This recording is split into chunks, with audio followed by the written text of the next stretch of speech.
የአእምሮን ስውር ክፍል በመድረስ ብቻ ጭንቀትንና ድብረትን በአንድ ጊዜ ሕክምና በፍጥነት ማዳን ይቻላል ቢባልስ? በዛሬው ትንታኔ የምንመረምረው ይህንን አዲስና አስደናቂ ሳይንሳዊ ግኝት ነው። እሺ፣ ግን እስቲ መጀመሪያ ሁላችንንም የሚያሳስበውን ጥያቄ እንጠይቅ።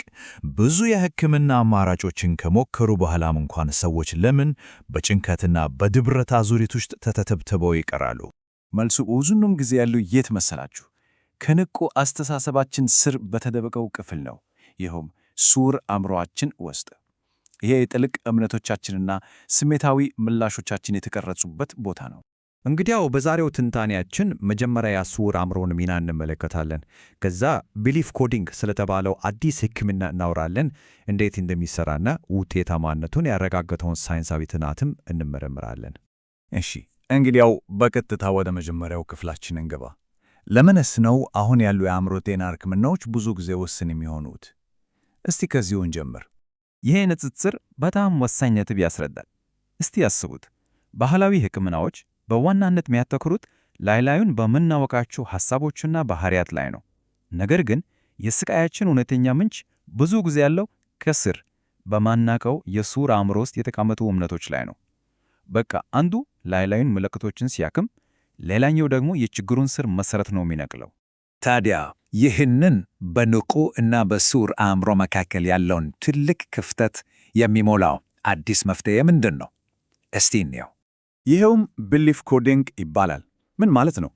በቀላሉ ሲገለጽ ለረጅም ጊዜ ስሜታዊ ስቃይ የሚያስከትሉብንን ስር የሰደዱ ስውር እምነቶች ለይቶ በማወቅ እንደገና የሚቀርጽ አዲስ የኒውሮ ሳይኮሎጂካል ሕክምና ነው። ዋና ትኩረቱም ኒውሮሳይንስን በመጠቀም ስውር አእምሮን ማከም ላይ ነው። እሺ፣ በጣም ጥሩ። ታዲያ የሕክምና እንዴት ነው ስር የሰደዱ እምነቶችን በመድረስ አንጎልን እንደገና የሚያደራጀው? አሰራሩን እስቲ ጠለቅ ብለን እንመልከት። እዚህ ላይ እንደምታዩት የሕክምናው ይፋዊ ማዕቀፍ ነው። አዎ፣ ትንሽ ውስብስብ ሊመስል ይችላል፣ ግን ሳይንሳዊና ስልታዊ ተፈጥሮን በደንብ ያሳያል። ዋና ሐሳቡ ግን በጣም ቀላል ነው። በቃ ይህ ሁሉ ውስብስብ ሂደት በሦስት ቀላል ዋና ዋና ሐሳቦች ሊጠቃለል ይችላል። አንደኛ፣ አክሰስ ወይም መድረስ። ይህም ማለት ስሜትን ተጠቅሞ ወደ ስውር አቅሊም መግባት ነው። ሁለተኛ፣ ትሬስ ወይም መፈለግ። የእምነቱን ምንጭ የሆነውን የመጀመሪያ ትውስታ መፈለግ ነው። ሦስተኛው እና ወሳኛው ደግሞ ሪፍሬም ወይም እንደገና ማዕቀፍ መስጠት ነው። ያንን ትውስታና እምነት በአዲስ አዎንታዊ እምነት መተካት ማለት ነው። በጣም ጥሩ። እንደ ሐሳቡን አይተናል። እስቲ አሁን በተግባር እንዴት እንደተፈተነ የሚያሳየውን ክሊኒካዊ ሙከራ እንመልከት። የጥናቱ አወቃቀር ራሱ በጣም ትኩረት የሚስብ ነው። 75 ተሳታፊዎች ነበሩ እና ሁሉም ከዚህ በፊት ሌሎች ሕክምናዎችን ሞክረው እምብዛም ያልተሳካላቸው ናቸው። በጣም የሚገርመው ደግሞ ሕክምናው የተሰጠው አንድ ጊዜ ብቻ ነው። በአማካይ 88 ደቂቃ ብቻው ነው የፈጀው። ውጤቶቹ ደግሞ በሁለት መንገድ ተለክተዋል። አንዱ በታካሚዎቹ በራሳቸው ሪፖርት ሲሆን፣ ሁለተኛው ደግሞ በቀጥታ የአንጎል እንቅስቃሴን በሚለካው የኢኢጂ ስካን ነው። እሺ፣ አሁን ሁላችንም ወደምንጠብቀው ወሳኝ ክፍል ደርሰናል። የጥናቱ ውጤቶች በእርግጥ ምን አሳዩ? ውጤቱ በእውነት አስገራሚ ነበር። አስቡት፣ ከአንድ የሕክምና ክፍለ ጊዜ በኋላ ብቻ የጭንቀት ምልክቶች በአማካይ በ55 በመቶ፣ የድብረት ምልክቶች በ52 በመቶ እንዲሁም የድንጋቴ ህመም ምልክቶች በ59 በመቶ ቀንሰዋል። ይሄ በአጭር ጊዜ ውስጥ የመጣ እጅግ በጣም ከፍተኛ እፎይታ ነው። ታሪኩ እዚሁ አያበቃም። ከሦስት ተሳታፊዎች ውስጥ ከሁለት በላይ የሚሆኑት ማለትም 69 በመቶ ያህሉ ፈጣን ምላሽ ሰጪዎች ተብለዋል። ይሄ ምን ማለት ነው? ከአንድ ሰዓት ከሩብ ባልበለጠ ጊዜ ውስጥ ከነበረባቸው ምልክት ከግማሽ በላይ እፎይታ አግኝተዋል ማለት ነው። በጣም አስገራሚ ነው። እዚህ ላይ ግን አንድ ወሳኝ ጥያቄ ይነሳ። ሰዎች ጥሩ ስሜት ተሰምቷቸው ሊሆን ይችላል፣ ግን ይህ ጊዜያዊ ስሜት ብቻ ነው ወይስ በአንጎላቸው ውስጥ እውነተኛ ሊለካ የሚችል ለውጥ ተፈጥሯል? መልሱ ይሄውላችሁ። የአንጎል የኢኢጂ ስካን ምስሎች የሚያሳዩት ለውጥ በጣም ግልጽ ነው።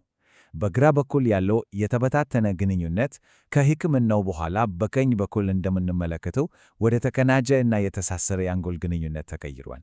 በቁጥር ሲገለጽ ደግሞ የአንጎል ትስስር ከአማካይ 0.51 ወደ 0.78 ከፍ ብሏል። ይሄ ማለት ተጨባጭ የነርቭ ለውጥ ታይቷል ማለት ነው። ታዲያ ይህ አስደናቂ ለውጥ እንዴት ሊከሰት ቻለ? መልሱ ኒውሮፕላስቲሲቲ በሚባለው የአእምሮአችን አስደናቂ ራሱን የመለወጥ ችሎታ ውስጥ ነው።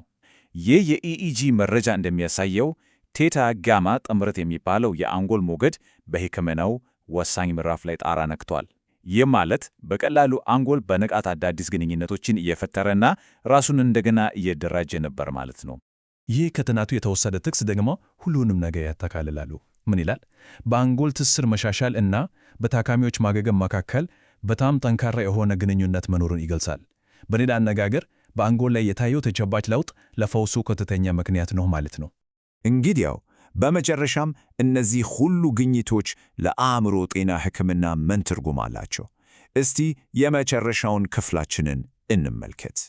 እንግዲያው ለማጠቃለል ከዚህ ትንታኔው የምንወስዳቸው ዋና ዋና ነጥቦች እነዚህ ናቸው። ቢሊቭ ኮዲንግ በአንድ ክፍለ ጊዜ ብቻ የሚሰጥ ፈጣንና ውጤታማ ሕክምና ነው። ከ90% በላይ ተሳታፊዎች ጉልህ መሻሻል አሳይተዋል። ከሁሉም በላይ ደግሞ የችግሩን ስር መሠረት በቀጥታ ያነጣጠረ ሲሆን የታየውም ለውጥ በአንጎል ስካን የተረጋገጠ ነው። እናም ይህንን ትንታኔ በአንድ ትልቅ አሳሳቢ ጥያቄ እንጨርስ። የአእምሮ ጤና የወደፊት ዕጣ ፈንታ ምልክቶችን በማስታወስ ሳይሆን እነዚህም ምልክቶች ከስር መሠረታቸው የሚፈጥሩትን ዋና እምነቶች እንደገና በመጻፍ ላይ ቢያተኩርስ?